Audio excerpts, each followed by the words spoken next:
मंगलम भगवान वीरो मंगलम गोतमगणी मंगलम कुंद कुंदार्यो जैन धर्मोस्तु मंगलम शैर्य मंगल मांगल्यम शैर्य कल्याणकारिकम प्रधानम शैर्विधर्यमानाम जैनम जयतु शासीनम जैनम जयतु शासीनम जैनम जयतु शासीनम। मोक्ष मार्ग शनितरम भीतरम कनुतम ज्ञातारम विशुतत्वानाम बंदी तद्गुण लब्धि। बोले सभी जिन धर्म की जय, बोले विश्व धर्म की जय, बोले श्री महावीर भगवान की जय। तीक्षित नेमीगिरी नेमीनगर के मूल श्री 1008 आदिनाथ भगवान की जय, बोले द्वादशांग जिनवाणी माता की बोले उमास्वामी आचार्य महाराज की जय, बोले आचार्य गुरु 108 परम तपस्वी वंशरी परमतिशील संत शिरोमणि निमिषागर जी महाराज की जय। आचार्य श्री 108 दया सागर जी महाराज की जय। भव्य आत्माओं, आप सभी को ज्ञात है यहाँ तत्वार सूत्र का प्रसंग चल रहा है। तत्वार सूत्र में 7वें अध्याय का अर्थ का विषय सामने आ रहा है और 7वें अध्याय में भी हमें पुण्य आश्रव कैसे होगा, पुण्य आश्रव कैसे होगा, इसे 5 अणुव्रतें, 3 गुणव्रतें, 4 शिक्षा व्रत के माध्यम से आपको बताने का प्रयास किया था पिछले दिनों में। आज आ रहा है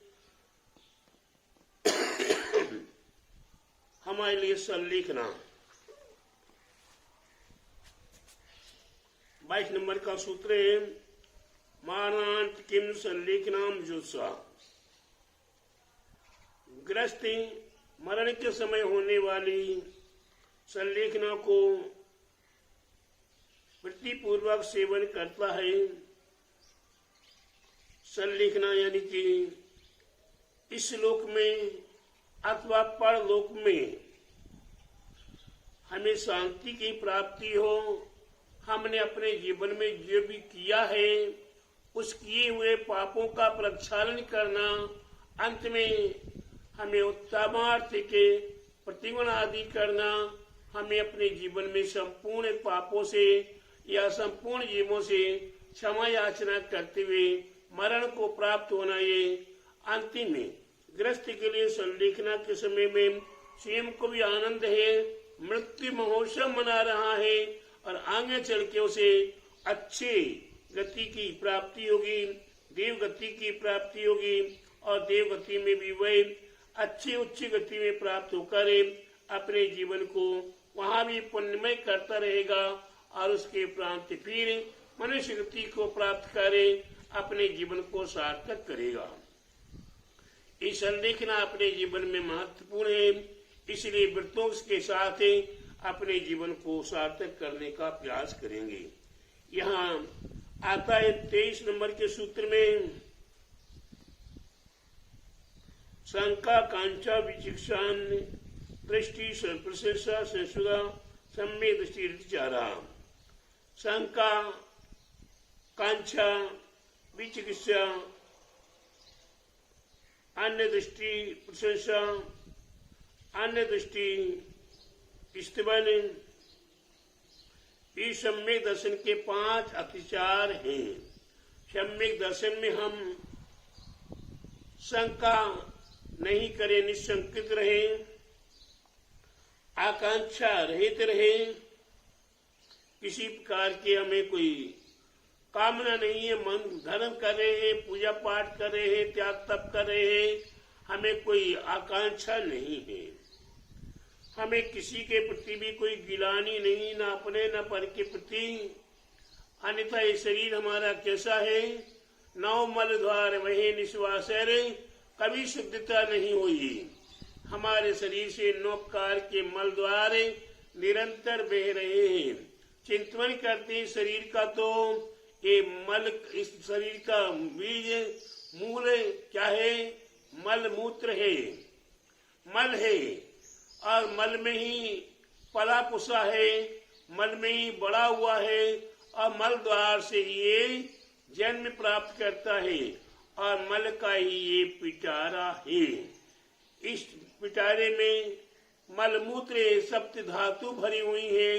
यहाँ तक भी अगर शरीर के ऊपर हम सुंदर से सुंदर बढ़िया से बढ़िया केसर चंदन को भी लगा ले, उसकी भी पवित्रता चली जाती है। ऐसी ये अशुचिता से रहित होना भी चिकित्सा। अन्य दृष्टि दर्शन है, अन्य किसी प्रकार के मिथ्या दृष्टि आदि, देवी देवताओं का दर्शन आदि करना या उनकी प्रशंसा करना या उनकी स्तुति आदि करना, ये अपने आप में हमारे सम्यक दर्शन के 5 अतिचार हैं। ऐसे अतिचारों से रहित होकर हम अपने व्रतों का पालन करें, अपने संयम का पालन करें और समाधि की ओर अग्रसर होने का प्रयास करते रहें। अगला सूत्र आता है 23 नंबर का, व्रत शीलेषु पंच यथा क्रमम। 5 व्रत और 7 शीलों का, जिसे 7 शील कह रहे हैं वही 3 गुण व्रत, 4 शिक्षा व्रत, इस प्रकार से 12 व्रतों की क्रम से 5 अतिचार बताए गए हैं। वे क्रम से आपको अतिचार माने हमें दोष लग जाते हैं या किसी भी कारणवश लोगों से लगाना पड़ते हैं, वह अतिचार कहलाते। लेकिन उसका हमें प्रायश्चित करना अति आवश्यक है। हमें कारणवश कहीं दोष लगाना पड़ा तो उससे हमारे लिए अपने आप को अतिचार भी, उसको अतिचार को अनाचार पुनः न करें। हम एक बार करके उसे छोड़ दें और अपने आप को बचाने का प्रयास करें। यह आते हैं 25 नंबर के सूत्र में, बंद बद छेदाति भार रूपान पान निरोधा। बद बंधन, छेदन, अति भार रूपण और अन्य पान निरोध, यानी कि बद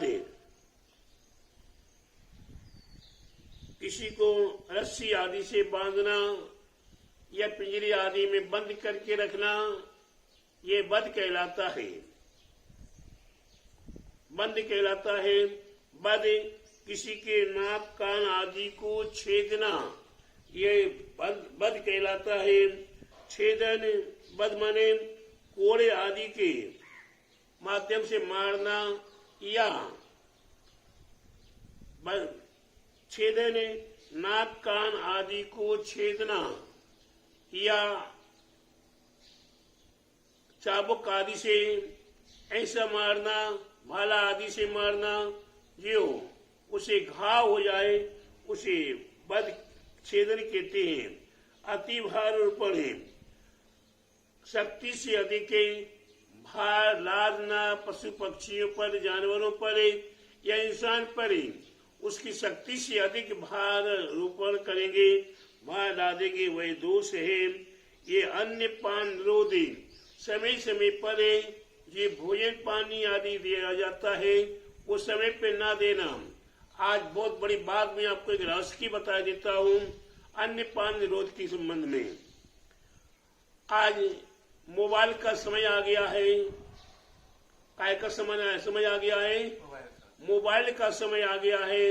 और मोबाइल शायद एक एक व्यक्ति के एक एक जेब में, दो जेब हो तो 2 जेब में एक एक फोन चाहिए, 3 जेब में तो 3 फोन चाहिए, वो भी अच्छी क्वालिटी के, बड़ी क्वालिटी के चाहिए। और चाहे वो छोटा हो या बड़ा हो, कोई बात नहीं है, अपनी अपनी शक्ति के अनुसार खरीदते हैं। लेकिन होता क्या है, आपने सुबह सुबह किसी को फोन किया या दोपहर में किया या किसी भी समय फोन किया, फोन करते समय सामने वाला बोलता है या कोई दूसरा परिवार का व्यक्ति बोलता है कि वो भोजन कर रहे हैं, तो आप क्या बोलते हो? उससे बोलो ये फलाने का फोन है, आप पहले इनसे बात करो। क्या बोलते हो? पहले इनसे बात करने के लिए बोलो। अब वो भोजन छोड़कर क्या भोजन छोड़कर आपसे बात करने लगा, आपसे बात करते करते कोई ऐसा विघ्न आ जाता है, ऐसी बाधा आ जाती है, तो वही सामने वाले का वो अन्न पाने छूट जाता है। ऐसा प्रसंग होता है। इसलिए प्यारे बंधु, यहाँ में अपने जीवन में ये अत्याचार अधिकांश होना शुरू हो गया है। दूसरा, अपने घरों में हम पहले गाय भैंस आदि का पालन करते थे, उनकी सुरक्षा, उनके दूध आदि का उपयोग करते थे, लेकिन अब कुत्ता बिल्ली आदि को भी पालना शुरू कर दिए हैं, उनको बांध बांध के रखते हैं। वह बंधन है। ऐसे बंधन कर हमें पाप लगता है। समय समय पर उन्हें भोजन पानी न दे पाए तो भी दोष लगता है। ऐसे अत्याचारों से हमें बचने का प्रयास करना है। सत्य व्रत के 5 अत्याचार। सत्यानुव्रत के अत्याचार: मिथ्योपदेश, रो व्याख्यान, कूटले क्रिया, न्यासापार, साकार, मंत्र भेदा। मिथ्या उपदेश करना, झूठा उपदेश कर देना, किसी स्त्री पुरुष के रहस्यमय गुप्त बातों को खोल देना, पब्लिक के सामने प्रकट कर देना, झूठे दस्तावेज आदि लिखना, कूटे क्रिया, न्यासापार, किसी की धरोहर अपहरण कर जाना। क्या? किसी की धरोहर को अपहरण कर जाना। साकार मंत्र भेद, हाथ आंख चलाने आदि के द्वारा जो अभिप्राय को जान ले उसे प्रकट कर देना या उसे किसी भी प्रकार से अन्यथा कर देना, ये सत्यानुव्रत के 5 अत्याचार हैं। इससे हमारे आपके लिए बचने का प्रयास करते रहना चाहिए। अचौर्यानुव्रत के 5 अत्याचार: स्त्रीन प्रयोग, दान, वृद्ध, राजातिक्रमण, हीनादिक मानोन्मान, प्रतिपक्वहाराम। ये 27 नंबर का श्लोक है। स्त्रीन प्रयोग है, चोरी को, चोर को चोरी के लिए प्रेरणा करना व उसके उपाय बताना। चोरी के लिए किसी को प्रेरणा करना या चोर के लिए उसके उपाय बता देना, कैसे कैसे चोरी की जाती है, ये अत्याचार है, स्त्रीन प्रयोग है। स्त्रीन अदत्तदान है, अपने द्वारा असम्मत चोरी के द्वारा चुराई हुई वस्तु को खरीद लेना। बहुत अच्छा काम है। चोर अपने आप चुरा के लेके आता है और हम उसके माल को 1 रुपए का माल 25 पैसे में, 10 पैसे में खरीद लिया करते हैं। हम माला माल होते हैं। अच्छा काम है, लेकिन ये चोरी का दोष लगता है।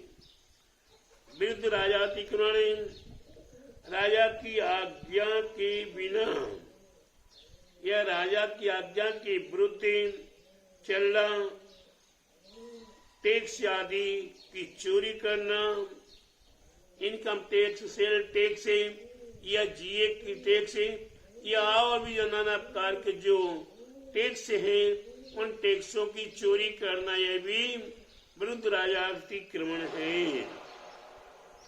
हीन आदि के मानोन्मान, वस्तु के लेने के लिए अलग बाट है, अलग तराजू है, और देने के लिए अलग बाट और अलग तराजू है। इस प्रकार से लेने देने के लिए भी ये हीनादिक मानोन्मान, यह भी अपने आप में हमारे लिए चोरी का दोष है। प्रतिरूपक व्यवहार। बहुमूल्य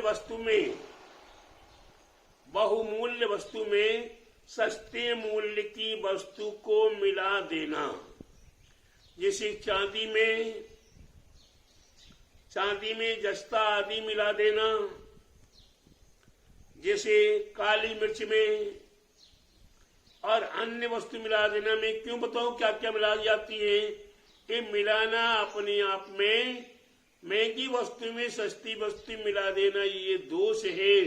दूध में पानी मिला देना, क्या दूध में पानी मिला देना ये भी प्रतिरूप व्यवहार है। वह उसकी प्रतिरूप वस्तु है, उसमें वह मिला दिया। आज तो और क्या कहें।